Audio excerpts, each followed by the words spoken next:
Alright, as promised, we will be continuing our discussion on RA 11166, RA 111666, repealing the RA 8504 or the Philippine HIV AIDS Policy Act. Again, let us recall, let's say this law focuses on the prevention, treatment, care, and support, the one that repeals RA 8504. Again, when we say repealing or repeal, ibig sabihin pinapawalang bisa na ng batas na ito yung RA 8504. It means, class, ito na po yung susundin natin. Again, please remember the definition of HIV/AIDS, yung WUYA. Okay? WUYA. Wide-ranging social, political, and economical repercussions. It upholds human dignity, imbued with public interest, and should be anchored on the human rights principle. Alright. I told you to search on the serological point of view of the HIV virus. So, I created here a summary. I do hope na ma-realize natin kung ano nga ba itong or paano nga ba itong takbo ng HIV virus na ito, lalo na kapag siya po ay nasa katawan. So this is just to prepare you guys on immunology and serology. Okay? So this is the structure of HIV virus. And please memorize and be familiarized with its part, such as GP120 and GP41. Please take note also that we are testing HIV virus through a Western blot test that you will be encountering when you are in your IS na. So, tandaan nyo yung GPI glycoprotein, ibig sabihin, protein yan na pinagsamang sugar. Okay?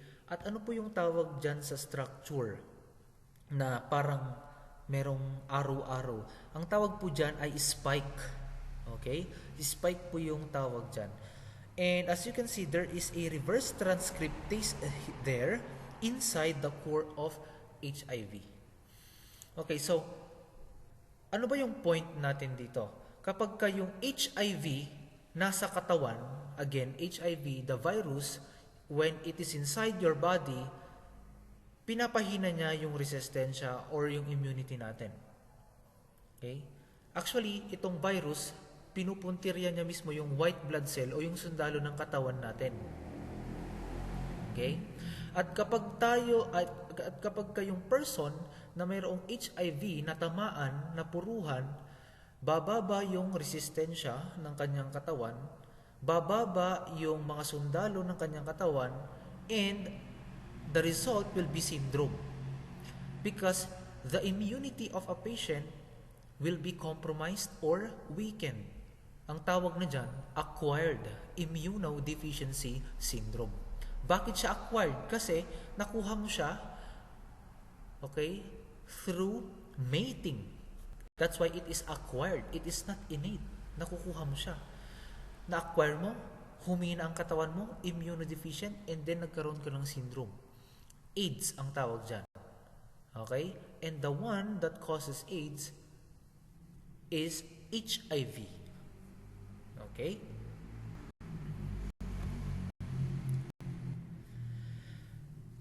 In the modern period, di ba naalala natin, kwento ko si Freddie Mercury. During his time, wala pa pong nadidiscover, or maybe scientists are on their way to create vaccine against this HIV. However, in the recent, or medyo late na siguro, 1990s, nadiskubre na itong art. Okay? Also known as the antiretroviral therapy. I will be sending yung mga sinulat ko digitally, okay, that is a recorded video, will be sent on your group chat, no? And there I elaborated how these viruses, or how this virus infects lymphocytes, and what will be the outcome when there are deplete, okay, lymphocytes in our body. So I want you to familiarize on the concept of ART. It suppresses the virus. Okay? The ART just suppress the virus. It does not kill the virus. Okay? It does not remove, okay, the virus, but it's just suppress the virus. And the thought suppress class means andoon pa rin ang virus sa katawan. Pinapakalma mo lang siya. Okay? For us, okay, or for the person na lumakas yung kanyang immunity, it's like maintenance process. Nakuha? At para hindi ka makahawa na. Yun ang purpose ni ART. Anti-retroviral therapy. How it works? It blocks the HIV cycle. And last quiz, pina-enumerate ko ano nga ba yung mga cycles ng HIV. Diba? Doon yung yung fusion, yung binding, yung integration, etc., etc. Those cycles were blocked by an ART. Okay? Please highlight also, the ART lowers the viral load. Okay? And it creates an undetectable level of HIV in the blood, allowing immune system to recover. So, meron daw 3 at higit pang incorporated na drugs, okay, doon sa ART. Okay? And the purpose of this is to increase its effectiveness as well as to maintain the viral suppression. So ito po yung mga tablets in your screen to be familiarized with.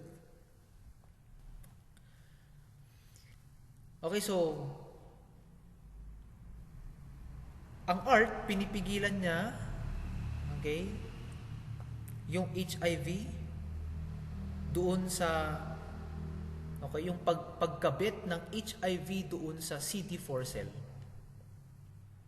Okay? And then,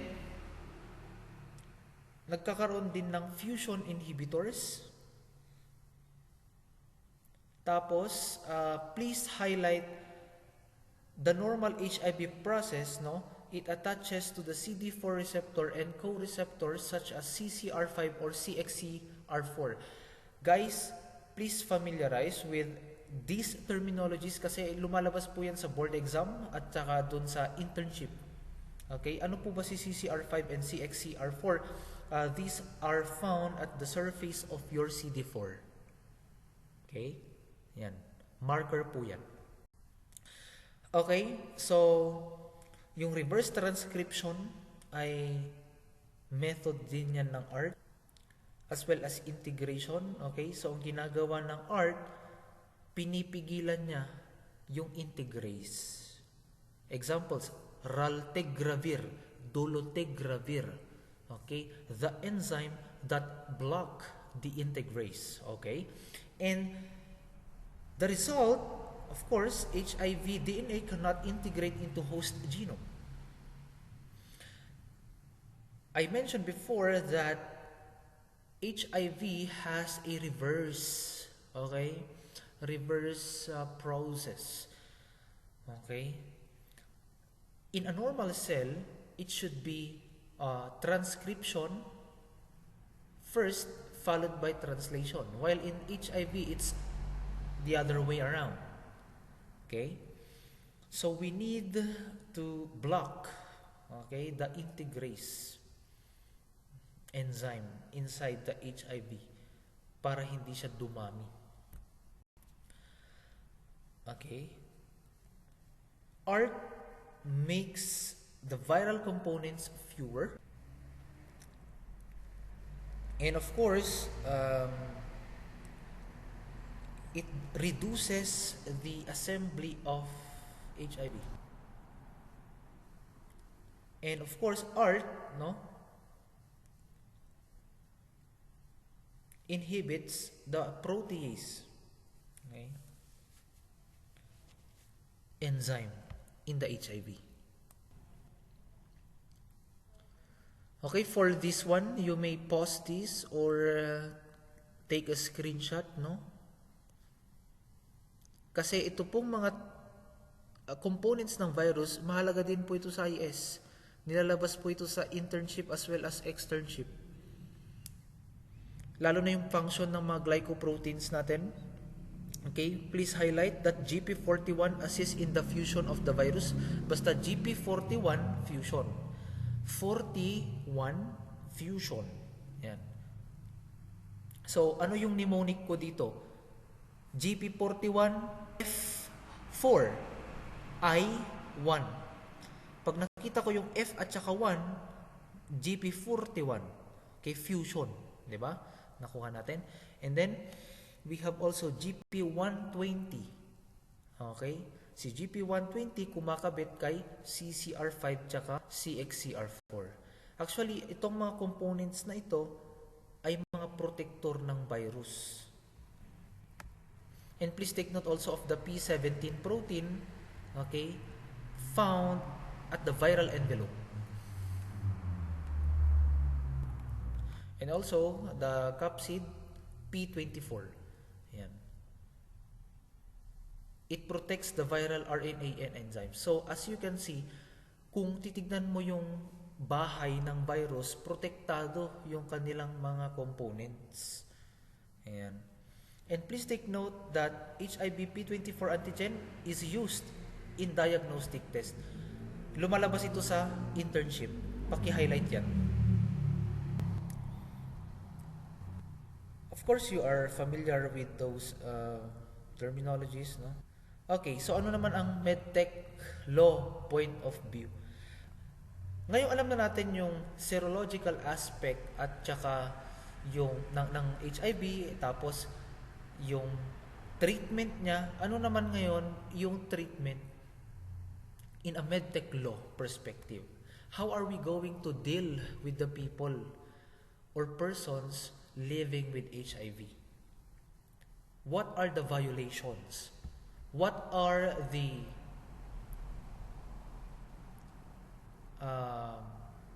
how are we going to give them, no, treatment? Ano pa ba? Paano ba natin sila matutulungan?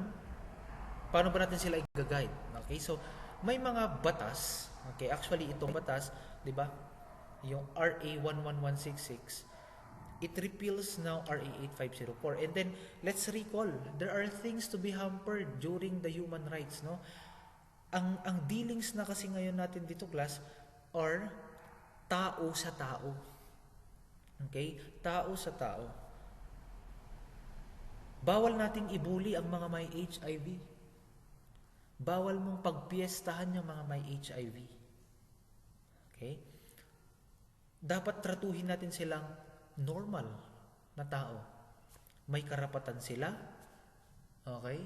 And hindi dapat sila kailangang ipahiya, no? Lalo na sa social media. Later on, we will learn.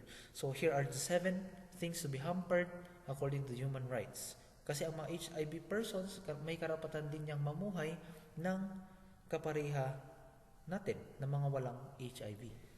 Okay, so the role of the state, of course, number 1, ensure the delivery of non-discriminatory HIV/AIDS until dissemination of education, information, and regarding the condition. So, sinamarize natin, di ba? Article 1, 2, of course, ito yung governing bodies, PNAC, na responsable sa paggawa, pag-implement ng mga programa upang maproteksyonan, mapangalagaan ang mga taong may HIV. Okay? Meron silang aid or AIDS medium term plan. Okay? Tapos, ito yung mga terminologies na dapat lang natin malaman, no, sa mga Article 1 to 2. Okay? Para mapamilyar tayo, sino ba ang mga tao sa loob ng ahensya na yan at bumubuo doon sa mga programa na yan. And then, may budget. Diniscuss natin na may budget. Tapos, yung primary agency na involved dyan ay DOH. Tapos, may mga agency dito sa bansang Pilipinas na kailangan nagko-coordinate, no? Para mailikalat yung programa patungkol doon sa HIV. Dapat lahat ng tao kasi ma-inform sa HIV. Okay? So, meron tayong DOJ, CHR, PNAC. Okay? Dapat makitandem si DOH, PNAC sa DepEd, CHED, TESDA. Ito kasi yung mga agencies or governing bodies na may impluwensya at may control sa mga estudyante, sa paaralan, sa mga guro. Dapat ang model ng programa ay naka-align doon sa karapatang pantao, doon sa care at support. Okay? Para mapigilan ang paglaganap ng HIV, maproteksyonan ang mga taong may HIV, okay? At ma-orient ang mga kabataan, okay? Regarding sa HIV, okay? Meron tayong AFP, PNP, na dapat aware din sa confidentiality kasi pag sinabi mong police, actually, the Greek word polis, means people of the city. That's why they are called police. They manage the society. And when we talk about military, they manage or they are responsible for the entire state, Luzon, Visayas, Mindanao. Okay? And they are responsible for the defense. That's the distinct difference of PNP and AFP. PNP more on the society, civilian. AFP more on the Luzon to Mindanao. Kaya nga mataas ang mga sahod ng mga militar at saka mga PNP. Okay? Kasi they are responsible for defending our country. Tapos may mga branches pa yung mga yan. DOLE, of course. Ano pa? CSC, AFP, PNP, DFA. Dapat makitandem si DOH, PNAC sa DFA din kapag ka ang relation ay sa pag-ibang bansa. Again, recall natin, no? Society, AFP, PNP, Community, DILG, ULAP, League of Cities, Municipalities, and Provinces. Of course, PARTEC.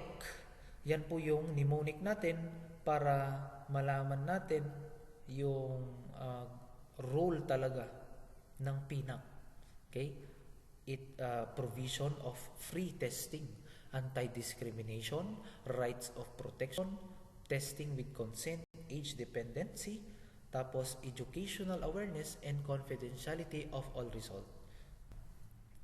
Okay, let's continue our discussion on the Article 3. Again, meron pong 8 artikulo ang RA 11166. Okay? And I just sum up in this lecture. Please memorize and be familiarized that Article 3 is more on the preventive measures, safe practices, and procedures. So, related ito sa section 23 at section 23 to 28, no? Ano yung mag-i-implement dito? PNAC, DOH, tapos LGU, government or private sectors, tapos DILG, DOH. Sila yung bahala sa karapatang pantao. Okay? Gagawa yan ng programa, okay, na sakop dapat or merong standard precautionary measures. Dapat lahat ng mga may persons with HIV libre ng ART o yung antiretroviral therapy na sinasabi natin kanina. Article 4, it's more on screening, testing, and counseling. So, tandaan natin, nasa batas ito, HIV test is a policy. Okay? Voluntarily encourage. I'll repeat, voluntarily. And it must be written before or prior the testing. May consent before prior testing. Paki-highlight po yan, ha? Again, voluntaryo, may consent bago ang testing. Okay. So, kailangan nating ma-familiarize doon sa mga katotohanan ng sino o ano dapat ang gawin kapag ka ititest natin ng individual. Of course, kapag ka below 15 to 18, kailangan ng consent ng magulang. Okay? Kung high risk or involved, okay, na tao na may HIV ay below 15 to 18 and above, okay, pwede mo naman silang kuhanan na ng consent voluntarily. Okay? If it is mentally incapacitated, then sa parents pa rin. Kasi kapag ka 18 above, basta nag-18 na, pwede naman na yung may kaisipan na yan. Alam niya ng ginagawa niyan. Pag 18 and above, pwede mo na siyang kuhanan ng consent. O pwede ba kitang interviewin, blah blah blah, basta you ask consent na as long as 18 years old. Pero kapag kayong involved 18 pababa, kontakin mo magulang. Okay? Pero tandaan natin dito sa HIV law, paano pag walang magulang? Pwede rin pong yung licensed social worker o kaya yung health worker na. Okay? Lalo pag tumatanggi din minsan or kaya hindi nga makasagot yung person, okay, high risk of the virus. Okay, so nakuha. Yung mga healthcare provider or social worker, actually guys, dapat accredited din sila ng DOH tsaka DSWD. Okay, sila din po ay pwedeng mag-process ng test and counseling. Okay, kailan ba ginagawa ang compulsory or kusang loob sa HIV testing? Rape cases. Tapos, prerequisite in donation of blood and organ donation. Yan. Kaya nga tayo nagdo-donate ng blood. Actually, yung pagdo-donate natin ng blood, tinitest din po yan ng HIV test. Yan. Kaya, hindi porkit nag-donate ka, pwede na yon. Actually, what we do as medtechs, nag-undergo pa yan ng mga screening and confirmatory testing. Yan. Kasi syempre, hindi naman natin pwedeng basta-basta isalin kagad yung dugo. Diba? So, please take note and familiarize of these cases na kung saan pwedeng compulsory yung HIV testing. Okay, so dapat may mga standard routine yung mga provider, as accredited by DOH. Ito, yung mga 5. Basahin nyo na lang. Okay? Ano yung katotohanan dapat sa testing? Dapat yung testing libre. Yun lang tandaan nyo. No? HIV counselor ang gumagawa ng libreng testing. Pre and post test. Kung hindi HIV counselor, pwede ring licensed social worker and healthcare provider basta accredited siya ng DOH. Tandaan natin, ang test ay confidential, walang consent, walang test. Okay? Tandaan, libre dapat, confidential dapat, at kailangan may consent. Yun ang mga kailangan natin para sa testing ng HIV. Okay, Article 5. How to treat patients with HIV. Paano ba natin sila taratuhin? One of your classmates asked me, pwede ba silang magtrabaho? Pwede ba silang mag-board exam? Papayagan ba natin sila? Pwede ba silang mag-abroad? Of course, definitely yes. Yes. Kasi protektado yung mga tao na may HIV. Okay?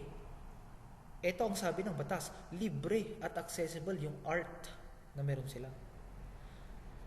If the person or people are classified under indigent people, then bigyan natin sila ng financial na support. Tapos, ano pa?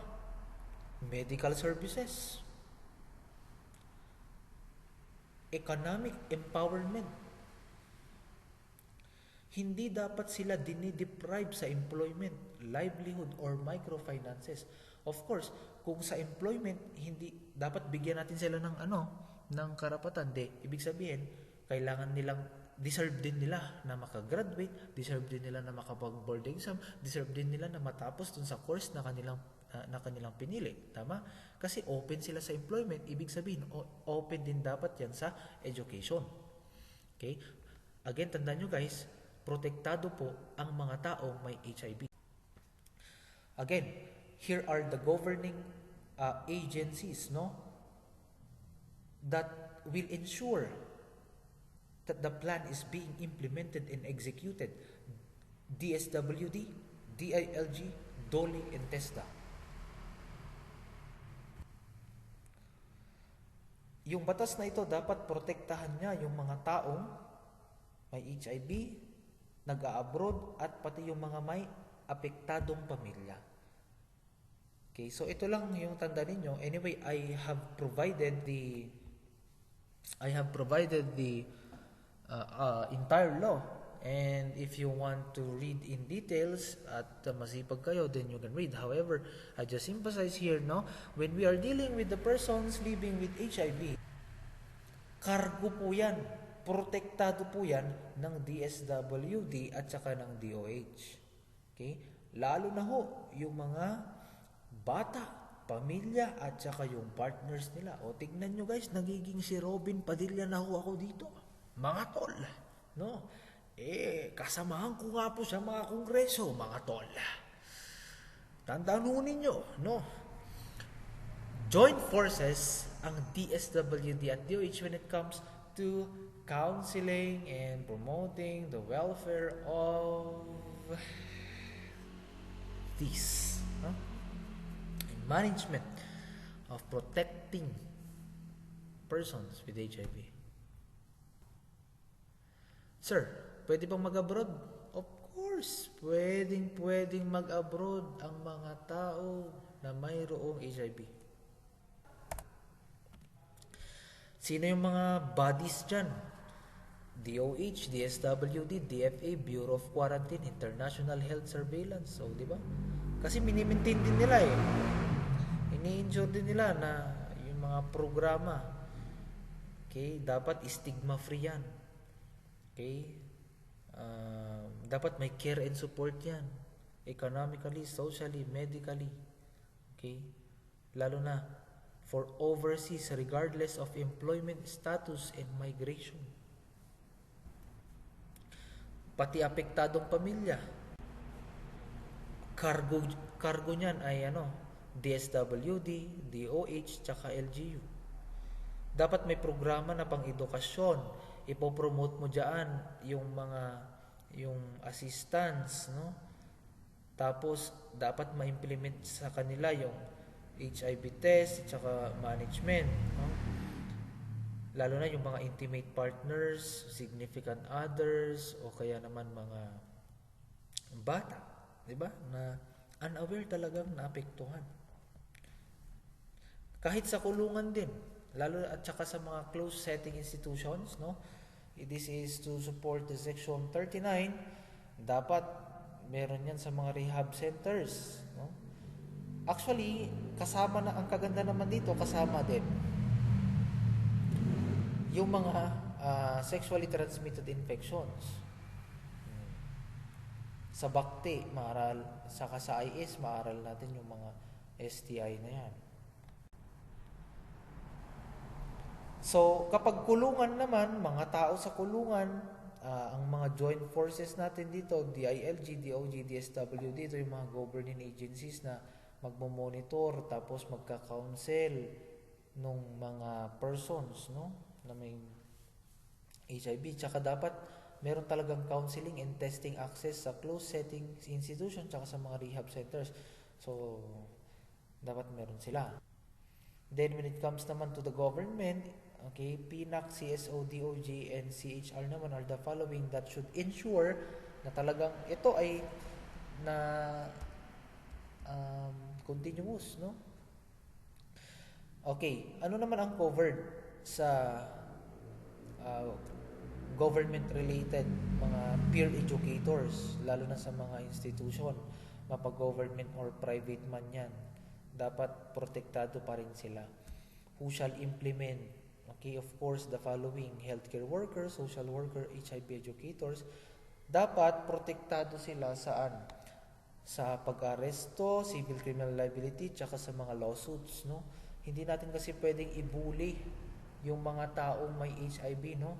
Hindi mo sila pwedeng pagtripan sa school, hindi mo sila pwedeng pagtripan dun sa workplace, no? Tapos gaganon-ganon ka, hindi pwedeng ganon. Makakasuhan ka ng penalty kapag ginawa mo po yan, tapos papakalat-kalat mo pa. Ay, ganito, no? Si ganito may ganyan siya kasi ganito siya. Yung mga ganon, okay? Actually, chismis, no? Yung mga chismosa na yan sa workplace, sa school, dapat nga i-silence ninyo yung mga bunganga ninyo at hindi kayo pwede na magpakalat ng mga kung ano-anong issue. Okay? Nagiging si Robin Padilla na naman ako, guys. 'Di ba? Makinig kayo. Bawal na bawal po ang bullying sa mga persons with HIV. Siyempre, kapag may bullying, masasaktan, madugulan a person, 'di ba? Kasi 'di ba yung bullying mabigat na bola yung hawak mo. Actually, it's bowling, sorry. Bullying. Wow, ang ibig ko sabihin, bullying. Ha? Okay, so we're near. Confidentiality. Pag sinabi natin confidentiality, dapat lahat po ay dapat lahat po dyan ay walang lalabas. Sabi naman ng batas, ito yung guarantee, no? Privacy of HIV. Testing, exposure, infection, and relatedness.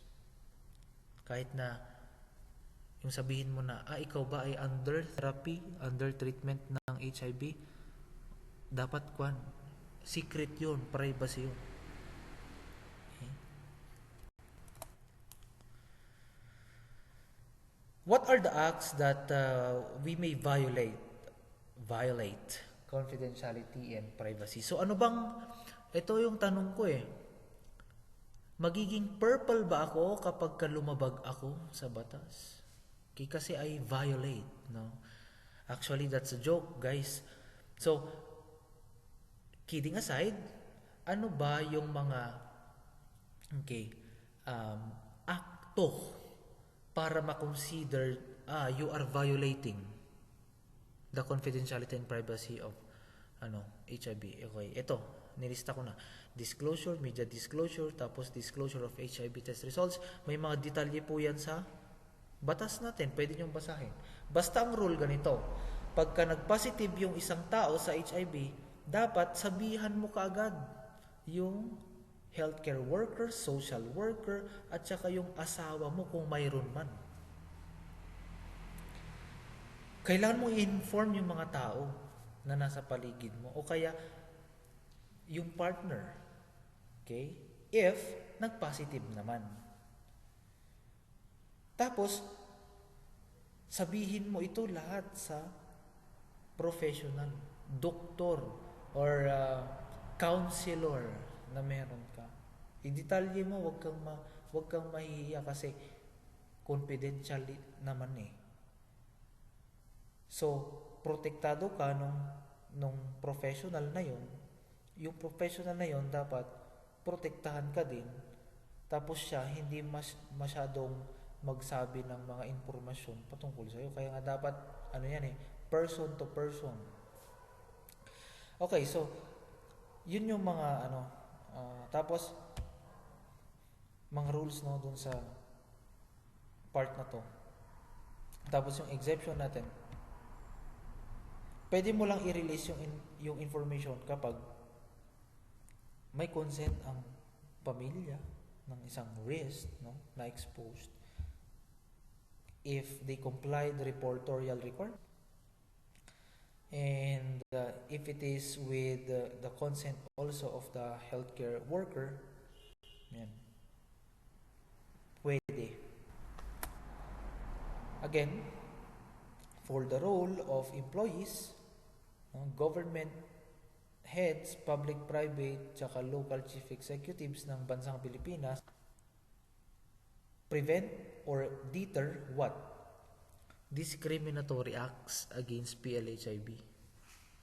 Mag-provide sila ng procedure, resolution, settlement, and prosecution of discriminatory acts. Yan po yung mga dapat gawin ng mga government agencies natin dito sa bansa. Okay, just to sum up, pag sinabi natin confidentiality, ibig sabihin protektado yung privacy ng individual. Okay? Yan. Si DOH po yung may pakialam dyan, responsable at accountable dyan. Kasi siya din yung magmamonitor at saka mag-evaluate ng mga HIV programs, of course, in coordination with the PNAC. Okay, tandaan, personal information of people living with HIV must not be disclosed without their consent.